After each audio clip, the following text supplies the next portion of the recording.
In 1964, child genius Frank attends the New York World's Fair to enter the inventors competition. Judge Nix is actually pretty impressed by Frank's prototype jetpack, but he quickly changes his mind when Frank confesses the jetpack doesn't actually work. Well, Nick's assistant Athena likes Frank, but Nick still doesn't allow him to enter the contest until the jetpack actually works. Frank leaves utterly heartbroken, and can't help thinking about all the times his own dad told him he was just wasting his time. Suddenly, he's approached by Athena, who gives him an orange lapel pin with a blue T, and asks him to follow her and Nix without being noticed. Nix and his group is going on a popular attraction, and the line is quite long, so Frank sneaks through the side and jumps into an empty boat. In the middle of the ride, a laser detects Frank's pin and opens a trapdoor that takes the boat down a dark corridor. A futuristic-looking wagon appears, and Frank is happy to enter it. But as soon as he steps in, metal blinds block all doors and windows, and the wagon begins shaking like crazy.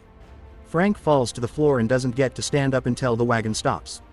When the doors open, Frank steps out and finds himself on a platform surrounded by heavy fog.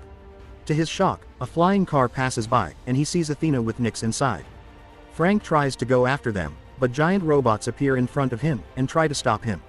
The kid runs around the platform trying to dodge the robotic arms, and accidentally falls on the platform below, causing his jetpack to break. A friendly robot appears and grabs the jetpack to fix it before giving it back to Frank. At that moment, a group of guards arrive to capture Frank, so he steps back and falls once again. This time though, he has his jetpack with him. Thus he puts it on and activates it, finally getting to fly with it. Thanks to the robot's repairs, Frank flies through the fog and discovers he's in Tomorrowland, a futuristic city filled with only the brightest minds. When he sees Athena, Frank lands next to her, and takes the chance to show Nix that he's fixed the jetpack. Nix ignores him, but Athena takes Frank's hand to show him what his life will be like from now on. Years later, in 2015, teenage girl Casey sneaks into NASA launch site in Florida to sabotage all the machinery that will be used for the demolition, because she doesn't want her dad, who works as a NASA engineer, to lose his job. Athena is watching it all from the shadows, and after Casey returns home, Athena uses a small scanner to get Casey's DNA from her bike helmet and codes it into her last Tomorrowland pin. The next morning, Casey's dad, Eddie, gets a call from work explaining the situation. Casey thinks she's saved his job, but Eddie reveals they'll bring replacement cranes, so Casey really needs to stop trying. However, Casey reminds him keeping up hope is more important. In the evening, Casey tries to sabotage the demolition again, but this time, the police are waiting for her and she gets arrested. Some hours later, someone pays the bail, and Casey picks up her belongings to return home. Among all the things, she finds the pin, and when she touches it, she suddenly sees a vision of a different place. The pin falls, and when Casey touches it again, the same thing happens.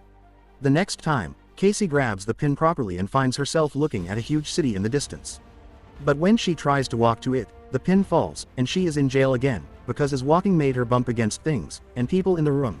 To avoid more trouble, Casey picks up the pin using gum wrapper. At that moment, Eddie shows up to pick Casey up after paying the bail. On their way home, he scolds Casey for her actions, so she makes him touch the pin, promising it'll explain everything.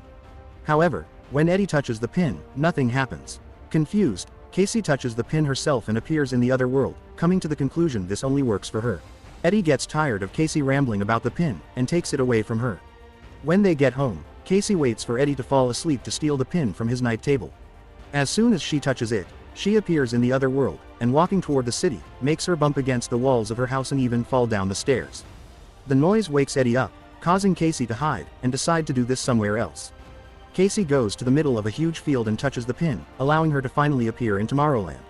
While taking the train to go further into the city, she discovers the pin has a timer that is going down and that nobody can see her. Casey leaves the train at the next stop, and she sees some important scientists entering a different kind of wagon. She tries to follow them, but suddenly water appears around her. Because the pin timer is about to reach 0, Casey tries to ignore it and pushes through the water. But soon Tomorrowland disappears and Casey finds herself in a swamp. As soon as she returns home, Casey wakes her brother Nate up, and asks him for the password to their dad's computer. The siblings search for the pin online and find an ad from a store that will buy these pins from anyone. Casey writes down the shop address and asks Nate to tell their father she's going camping with some friends. In the morning, Athena shows up at the house, so Nate gives her the camping excuse. Athena can tell he's lying and pressures him until he finally confesses. Meanwhile, Casey makes it to the shop from the ad. The eccentric clerks are clearly interested in it, and confirm that what Casey saw was real. Tomorrowland is a place where all the brightest minds gather to create freely without the chains of government and greed. And the only way to access the city is through the pin. The clerks want to buy the pin, and to know where Casey got it. But when Casey refuses to cooperate, they press a button to lock the door and reveal a pair of futuristic weapons that can shoot plasma. Casey tries to hide among the merchandise, but the clerks find her anyway and demand information on some girl. Suddenly, a grenade breaks through the window, and freezes the clerks inside a force field. An armed Athena enters the shop too, and explains it's a time bomb that won't last long, then helps Casey get her hand out of the field. Unfortunately, this causes the bomb to shut off, and the clerks are free again, so they counterattack. Athena fights them hand to hand with the help of Casey throwing merchandise at them. And when Athena removes one of their heads, Casey is shocked to discover both clerks were animatronics. After announcing the animatronics are about to self-destruct, Athena drags Casey out of the shop just in time to avoid the explosion. Then Athena breaks a car window to open it and pushes Casey inside before using a special tool to make the car start. As she explains, they need to escape before they find them on the road. Casey begins asking questions, and Athena tells her she was the one that gave her the pin. Before she can say more, she suddenly begins malfunctioning, and Casey watches in horror how Athena fixes herself because she's an animatronic as well. Scared, Casey jumps out of the car and Athena tries to follow her, but as soon as she steps on the road, a truck hits her. The driver immediately comes to check on her, and Casey takes the chance to steal the truck to escape. However, Athena is just fine and immediately runs after the truck, jumping through the window to steal the keys and lock the door. Casey begins yelling, and Athena finally manages to shut her up by confirming Casey has her last pin, and they need to quickly go to Tomorrowland because they built something they shouldn't have. Meanwhile, the cops arrive at the exploded store and discover a burned robot head. Before they can investigate more, a man named Dave shows up, introducing himself as Secret Service. After seeing the robot head, Dave also pulls out a futuristic weapon, and kills all the cops before turning to his companions, announcing they found the girl, and they should tell Nix. Meanwhile, the girls are making their way to New York to find the only person that can get them back into Tomorrowland. Casey begins asking questions about the other people that got pins, but Athena can't answer, and shuts down. The next morning, Athena wakes up, and takes over the driving so Casey can rest. Athena tells Casey that the person they'll be visiting is called Frank, and once Casey falls asleep, Athena keeps herself entertained by remembering all the good times she used to have with her friend. Hours later, Casey wakes up when she's suddenly pushed out of the truck in front of a house in the countryside. Seeing as Athena is driving away, Casey has no choice but to approach the house, only to be chased by a guard dog. Casey trips, and falls on the mud, which makes her realize the dog is not leaving prints because it's a hologram. Ignoring the fake beast, Casey knocks on the door, and shows her pin to the camera, asking to be taken to Tomorrowland. A sudden burst of air pushes Casey back, and an older Frank comes out of the house, demanding to know where Athena is. Hearing she's gone, angers Frank, and he tells Casey to leave because Tomorrowland is nothing but a manipulative lie.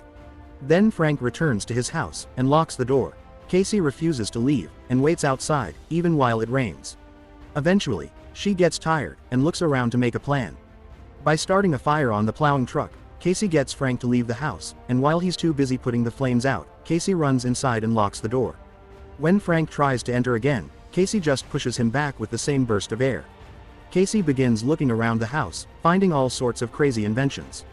One particular machine plays a record of little Frank trying to make Athena laugh, and Athena telling him to stop trying. In another room, she finds a bunch of screens keeping up with the news, and a timer that is slowly going down. Suddenly, a secret door under the stairs opens, and Frank gets back into the house, ready to kick Casey out, but she convinces him to give her some answers. Frank was kicked out of Tomorrowland for building something he shouldn't have, which is the timer connected to the screens. He wonders if Casey would want to know the date of her death, and she says yes, but accepting her death may actually cause it. So she wouldn't believe it because they need to be able to make their own destiny.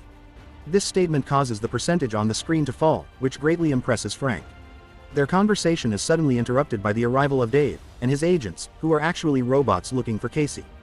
Frank immediately activates all the metal blinds, and when one robot uses her strength to get inside anyway, Frank uses a tool to electrocute her. Another robot is destroyed by an electrical trap on the wall, and Frank gets rid of two more by making them fall through a secret trapdoor. Then Frank and Casey run to the living room, where one more robot is waiting. Frank fights it hand to hand, and Casey helps him win by grabbing a special portal machine and sticking the robot inside. The duo makes their way upstairs, where more robots fall into the different traps around the house until Dave catches up to them, and holds Frank at gunpoint. Luckily, Casey finds a bat and uses it to beat Dave to a pulp. Frank then drags Casey into the bathroom, and they jump into the tunnel tub, which Frank activates to transform it into a capsule. One more robot comes after them and tries to grab the tub, but at that moment, Frank launches it, causing the capsule to fly out and land on the lake. Frank and Casey swim out, and enter the woods, where Frank has hidden a bike that won't start. The duo is suddenly startled by a light approaching them, but it's just Athena that came to pick them up. The trio leaves in the truck, and as soon as they hit the road, Frank and Athena begin arguing. It's revealed that all pins were supposed to be destroyed, and Athena escaped with the last box of 12, to keep on recruiting people. Frank is furious that more young people have been dragged into this, and tells Casey that Athena lied. She doesn't shut down if you ask too many questions, it's just her ignoring you. Frank thinks Athena puts up fake emotions to lure you in, and abandon you later. Athena is hurt, but ignores it for now. She takes them to the local station where Frank has installed his secret network that transmits to his house. There's another capsule waiting for them, and once the humans are wearing the proper protection, they activate the system that teleports them away. Once they arrive, Casey discovers they're at the top of the Eiffel Tower. There's a guard near the door, but luckily Frank has brought a bunch of inventions in his bag, including a little tool that allows Casey to knock the guard out with just a light tap. They enter a room with an exhibition with famous inventors, and Frank explains that Eiffel Verne, Tesla and Edison were the ones that started Tomorrowland by using the Eiffel Tower as an antenna that took them to the other world. There have always been rumors of a secret entrance, and after searching around, Frank activates it. This causes the Eiffel Tower to split into two and reveal a rocket, so the trio hurries inside, as more robots arrive to capture them. The energy that the rocket expels when taking off pushes the robots away, and after flying up for a while, the robot goes back again, opening a portal as it falls at a great speed. Moments later, the group arrives in Tomorrowland. The authorities saw them fall, and are coming after them, so Frank makes Athena hide a special bomb he brought with him, inside her body. The first one to meet them is Nix, the city governor who wants to arrest them. Frank and Athena quickly change his mind by informing him Casey was capable of lowering the percentage on the screens. Shocked, Nix takes the trio to the headquarters, where they keep Frank's dangerous invention, called a tachyon machine. When they take the elevator, Casey sees holograms, which happen to be flashes of the future, caused by the machine that utilizes a particle that moves significantly faster than light. The group enters the center of the machine, and Frank teaches Casey how to use it. Allowing her to look at any point in humanity's history, Casey is shocked to see herself in her house a few mornings ago, and Frank explains the machine can also look forward. So Casey begins going through history at a high speed until she finally sees the issue. The machine has predicted that in 58 days, the world will end. Casey doesn't understand why they aren't warning people on Earth. And Nick explains he doesn't care, because that's the world that will end, not Tomorrowland. And he won't allow anyone to move in, because they'll do to Tomorrowland the same thing they did to Earth. Casey refuses to accept this, and her attitude causes the screen to flicker for a second, showing a better world. Frank tries to point out this proves there's a chance, but Nix just knocks them all out. Moments later, Frank wakes up, and finds Athena, telling them they'll be deported again. Casey is depressed because this whole adventure has been for nothing, and when Frank tries to comfort her, she snaps, accusing them of lying to her. As she begins to rant, she suddenly has a moment of realization. Frank has been pirating the machine signal to watch it at his house.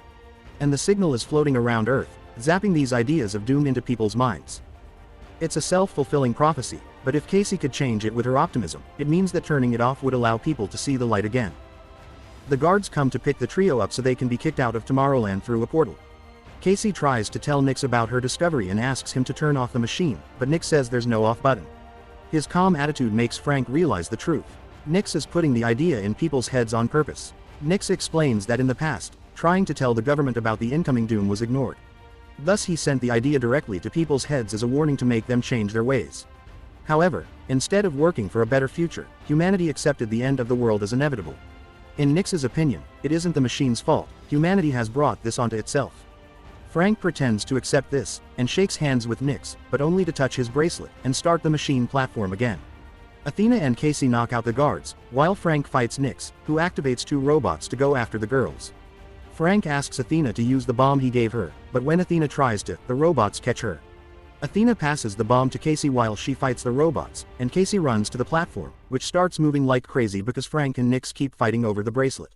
On the other side of the portal, Athena gains control of one of the robots, and uses it to push the other one through the portal, causing it to attack Nix too. Casey manages to activate the bomb by watching a flash of the future, but when she's about to throw it, Nix regains control of the bracelet, and drags the platform down. Athena rushes to catch the platform with her robot, then runs to the control panel to close the portal, destroying the second robot and leaving Frank and Nix outside. At that moment, Casey finds the bomb, which is about to explode. Athena has no choice but to open the portal again, and once the men run back inside, they throw the bomb into the portal so it can explode away from them. The portal breaks and falls on top of Nix, capturing him. However, there's a gun nearby that he reaches in order to kill Frank. Athena sees Frank dying and realizes it's a flash from the future, so she runs to put herself between Frank and the shot. Casey takes the gun from Nyx, and Frank tries to take Athena to a repair shop, but Athena asks him to stop because there isn't enough time. Before she dies, she needs Frank to know something very important, and she proceeds to play a series of recordings from the time they spent together all those years ago. Little Frank used to have a crush on Athena, but he was hurt when he realized she was a machine. This always bothered Athena, and she kept voice diaries that described how Frank made her feel things that robots shouldn't. Frank is glad to hear Athena did like him too, and that she never stopped believing in him. So now it's time for Athena to go. Her body is about to self-destruct, and she wants them to use that explosion to stop the machine. Frank uses a jetpack to fly Athena up, and after they say their goodbyes, Athena is dropped inside the machine. The whole structure explodes, and the debris falls on Nyx, killing him.